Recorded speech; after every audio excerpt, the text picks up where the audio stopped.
She was 58 years old. She had been a wife for 28 of those years, a mother for 25, a daughter, a teacher, a neighbor, a friend. She had been so many things to so many people for so long that somewhere along the way, she had forgotten to ask herself a simple question. Who was she? Not the woman in the wedding photos. Not the one who packed school lunches and attended every parent-teacher conference with a notebook and 3 pens. Not the one who stood in the kitchen at midnight after the phone call. The one that ended everything and poured herself a glass of wine she couldn't taste. Just her, Eleanor, whoever that was now. She booked the mountain cabin 3 weeks after the divorce was finalized. Her daughter called it a reckless decision. Her sister called it a cry for attention. Her therapist called it a healthy impulse toward solitude. Eleanor called it the first thing she'd chosen entirely for herself in 30 years. She couldn't have known a storm of historic proportions was moving through the mountain range. She couldn't have known a clerical error at the rental company had doubled her reservation, and she absolutely could not have known that the other person who showed up that Friday evening, confused, snow-dusted, carrying camera equipment, would become the person who finally helped her remember who she was. This is the story of those 72 hours, and everything that happened inside them. Some storms change the weather. Others change the people caught inside them. The cabin sat at the end of a gravel road the GPS had declared unverified twice before surrendering. Eleanor drove slowly, her headlights cutting through flurries that had been listed as light snow on the weather app and were now something more insistent. A constant, pale curtain falling across the pines. She found the key under the ceramic frog exactly where the confirmation said it would be.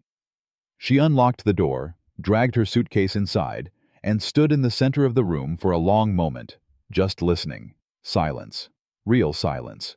The kind that doesn't exist in the suburbs, where there is always a neighbor's car, a distant television, the hum of appliances you stopped hearing years ago. Here there was only wind, old timber, and her own breathing.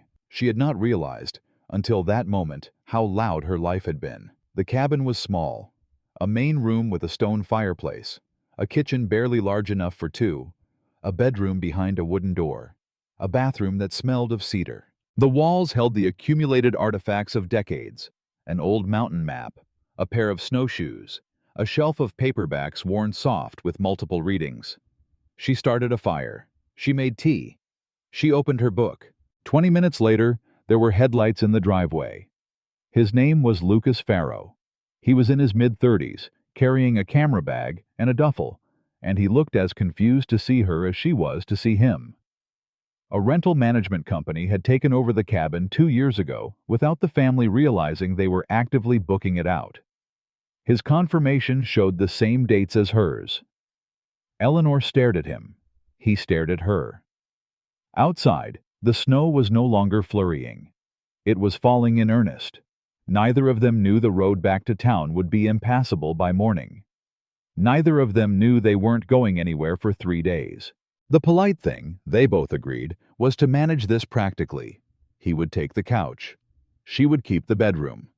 2 adults in an inconvenient situation, nothing more. That was what they told each other at 9 o'clock, when they sat at opposite ends of the small kitchen table and ate their respective meals.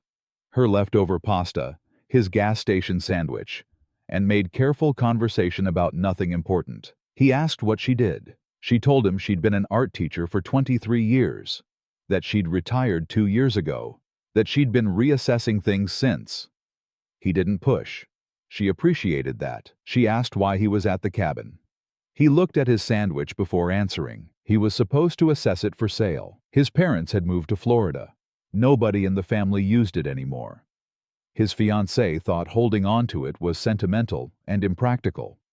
His fiancée's words, Eleanor noticed, not his opinion.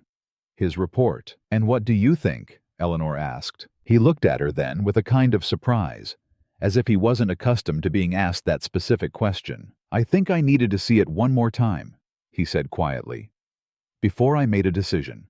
At 10:30, they checked their phones simultaneously and discovered, at the exact same moment, that the signal was gone. When Lucas opened the front door to assess the road, a wall of cold air and white filled the frame. He closed it again. They looked at each other across the cabin. "Well," Eleanor said. "Well," he agreed. She made hot chocolate from a packet she'd brought. The real kind, with actual cocoa powder. The kind she'd always made when her daughter was small. She made 2 mugs without thinking, and brought one to Lucas without asking. He was standing at the window, watching the snow. She stood beside him. Not close, just beside. "It's beautiful," he said. The pines were white-weighted, and the darkness beyond was absolute. No other houses, no other lights, nothing except wilderness, and the storm moving through it. "Yes," she said, "it is." She went to bed at 11. She lay in the dark and listened to the sound of wind against glass, and the distant creak of floorboards as he moved below. She told herself it was the unfamiliar silence keeping her awake. She was not entirely honest with herself. There is a particular kind of loneliness that only becomes visible when someone else is in the room. Eleanor had been carrying it for years. She just hadn't known what it was called. The second morning brought 3 feet of snow and a power outage at 8 a.m. The fireplace kept the main room livable. The stove still ran on gas. Eleanor had packed real food. Lucas had brought camera equipment and 2 protein bars. She made eggs and toast for both of them without mentioning this imbalance. He ate with the expression of a man who hadn't had a home-cooked meal in some time. Without phones, without internet, without the 100 small distractions that fill every silence, they talked. Not politely, actually. She told him about the art she'd stopped making when she became a teacher, because teaching art left no space for creating it. About the watercolors she'd started again in the 6 months since the divorce, and how strange it felt to want something purely for herself, not for anyone's approval, not as service to anyone's life, just because the wanting was hers. He told her about the photography, a small but real gallery show at 23, followed by years of drift into commercial work, corporate headshots, real estate photography, good money, empty work. His fiancée Serena had a detailed, logical plan for their life together, and he appeared in it the way furniture appears in an architect's rendering. Present, necessary, not quite the point. He didn't say he was unhappy. He didn't need to. It was Eleanor who found the box. She was searching the back of the storage closet for candles when her hand closed around something metal. A tin. The kind that holds papers and photographs and things people put somewhere safe and then forget. It wasn't locked. Inside, dozens of letters, handwritten on paper gone soft at the edges, tied in 3 bundles with twine, addressed to the cabin, postmarked 1971 to 1979. The handwriting on each envelope was the same, careful, unhurried, and the return name was Edmund, with no last name. She almost put them back. She almost respected whatever privacy remained around a correspondence 40 years old. She almost didn't read the first one. She did. And then she read all the rest. Beatrice Harlow had been 52 years old in 1971, a widow who'd inherited this cabin from her late husband. Edmund had been 34, a sculptor she had commissioned to restore a piece in her garden. That was how it began. The letters were extraordinary, not simply because of what happened between them, though something clearly did, but because of how Beatrice described what it felt like to be wanted after she had decided wanting was finished for her. She wrote about it the way you write about recovering from an illness you didn't know you had. She wrote, "I thought this part of me had gone dormant, like a garden in winter. You stop expecting it to bloom. You make peace with the cold. You stop standing at the window. And then one morning there is a flower, improbable and insistent, entirely unconcerned with whether it was supposed to happen. I am 53 years old. I am not supposed to feel this way. I feel it anyway. I have decided I am not interested in the permission of people who have never been 53 and have nothing useful to say about it." Eleanor sat on the floor of the storage closet for a long time with that letter in her hands. She brought the box into the main room and read passages aloud. Lucas listened, real listening, not waiting for his turn to speak. "She sounds like you," he said, when Eleanor set one letter down. Eleanor looked up. "Strong," he said, "but like she doesn't know it yet." Nobody had said anything like that to her in a very long time. She had been handled carefully, like something fragile. He looked at her like she was not fragile at all. The second day was long and close and entirely its own thing. They cooked together, combining their supplies into something improvised and better for it. He showed her photographs on his camera. Not the commercial work, the other kind. Fog on a river at dawn. Elderly hands resting on a wooden table, a bridge's geometry reflected in still water. Beautiful in the way things are when they've never been made to perform their beauty for an audience. "Why didn't you keep doing this?" she asked. Because nobody was going to pay me to. That's not actually an answer. He looked at her with that expression again, surprise laced with relief, as though being seen clearly was both disorienting and long overdue. She showed him her watercolors on her phone, the recent ones, looser, less careful, less interested in getting things exactly right. She didn't know if that made them better or worse. She knew only that they felt honest in a way her earlier work had never quite managed. These are the real ones, he said. The others were practice. She put her phone away before she said something she couldn't take back. They played gin rummy in the afternoon, with such concentrated seriousness that by the third hand, they were both laughing at themselves, at the absurdity of sitting in a snowbound mountain cabin playing card games like it was the most natural Saturday afternoon in the world. They did not talk about her ex-husband. They did not talk about Serena. They talked carefully around those particular subjects the way you navigate a flooded road. Aware of it, choosing the long way, not pretending it isn't there. As the fire burned lower, they moved their chairs closer to it, both of them, until the space between them had become something that required a conscious decision. Neither made it, but the fire threw their shadows together on the wall behind them. One shape, inseparable, which neither of them mentioned and both of them noticed. She fell asleep in the armchair sometime after 10. When she woke, it was past midnight and the fire had burned to embers, and Lucas was still awake, reading by the last of the light. He had draped a blanket over her at some point while she slept. She didn't ask when. She went to bed. She lay in the dark and thought about Beatrice Harlow, who had been 53 years old and chosen to let something bloom that she'd assumed had died. She thought about her daughter, who ended every phone call with some version of, "Are you sure you're okay?" As though 58 were a medical condition requiring monitoring rather than a life still in progress. She thought about how long it had been since someone looked at her and saw something other than a woman who needed to be managed. She was 58 years old. She had been told in 100 ways by 100 different people that the important chapters of her story were already written.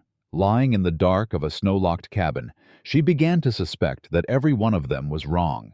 The snow stopped overnight. By morning, the world was still and white and absolute, every tree wearing its own careful architecture of ice. The road was still buried, another day at least before anything could navigate it. But the quality of the light had changed. Clear and particular, the kind photographers call perfect, and everyone else simply stands in for a moment, not knowing why. Lucas was already outside with his camera when Eleanor woke, moving slowly through the clearing around the cabin, stopping at long intervals, finding things to look at that she couldn't yet see from the window. She put the kettle on. When he came inside 20 minutes later, face cold and alive with it, he said only, "I got it." She understood that completely, without needing to ask what it was. Over coffee, she read aloud the last of Beatrice's letters, the one dated June 1979. Written in a handwriting more settled than the earlier ones. Edmund had gone back to his life. Beatrice had understood. She wrote that she was 60 years old and had recently started painting, something she had always wanted to do and always found a reason to defer. The paintings were imperfect and alive and entirely her own. She wrote, "I am not diminished by what I did not keep. I am enlarged by the fact that it happened at all." The cabin was quiet for a long moment. "We should put those back," Lucas said. "Yes," Eleanor agreed. She copied that last sentence into the small notebook she kept in her jacket pocket. She didn't mention doing it. She did it anyway. They spent the last morning honestly. Not in confession. Nothing required confessing. They had existed in the same space for 72 hours in a way that asked both of them to be present in themselves, rather than in their roles. That was, in its own way, the rarest thing. She told him that the photographs he'd shown her were the finest work she'd encountered in years, and meant it without qualification. He told her that her watercolors were not the work of a woman rediscovering her talent, but of an artist who had finally stopped painting for an audience. "The cabin," she said, as he moved his equipment toward the door. "Are you going to sell it?" He looked around the room. The stone fireplace, the old map, the shelf of worn paperbacks, the place where the bookcase met the wall and cast a particular amber shadow in the afternoon light. "No," he said, "I'm not." The road crews cleared the main road by early afternoon. They said their goodbyes in the driveway with the careful courtesy of people who had been briefly intimate and were navigating the edges of ordinary life, a handshake that lasted a moment longer than it needed to. Phone numbers exchanged with the quality of more than politeness and less than a promise. She didn't expect to hear from him. Again, she discovered, to her own surprise, that she was not afraid of that. Whatever those 72 hours had been, they had already given her what she came for, and considerably more. Eleanor drove home and stood in her apartment for a long moment. Then she went directly to her painting table and worked for 3 hours without stopping. She painted the quality of light through a snow-covered window, 2 shadows on a stone wall that were almost one shape, a metal box full of letters that had waited 40 years for the right person to find them. She didn't think about whether it was good. She didn't paint for any audience. She just painted, which is not as simple as it sounds when you've spent most of your life making yourself useful to other people. When her daughter called that evening and asked, in her practiced, careful tone, whether she was okay, Eleanor said yes. Not because she was managing, not because she had reassured herself that things were fine. Because they were. Actually, for the first time in a long time, her daughter went quiet. "You sound different," she finally said. "I think I might be," Eleanor told her. Across the city, things were also shifting. Lucas had a long conversation with Serena 2 weeks after the blizzard. Not about Eleanor. Eleanor was not the subject exactly. The subject was the gallery that had offered to show his work, and whether the carefully ordered life they were building together had room for anything that couldn't be measured or planned for. The engagement ended without drama, as honest endings tend to, not with a scene, but with a recognition that had been waiting on both sides. Not every ending is a loss. Some endings are just a door, quietly opening. The watercolor series Eleanor completed that year, 12 pieces, the snow-locked cabin at the center of them, was accepted by a local gallery in March. A modest show. A real one. Her daughter attended the opening. She stood for a long time in front of the painting of 2 shadows on a fireplace wall.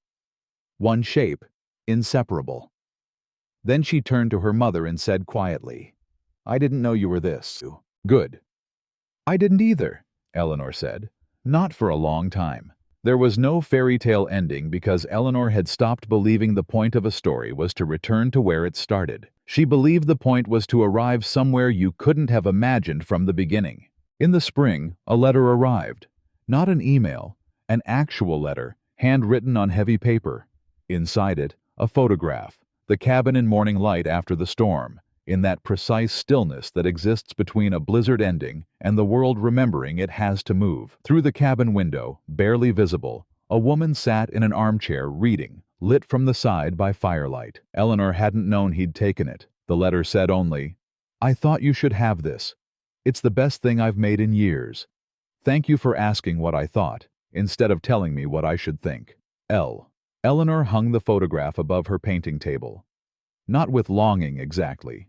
With something more durable and more useful than longing. With the knowledge that she was still capable of being seen. That she had, in fact, never stopped being worth seeing.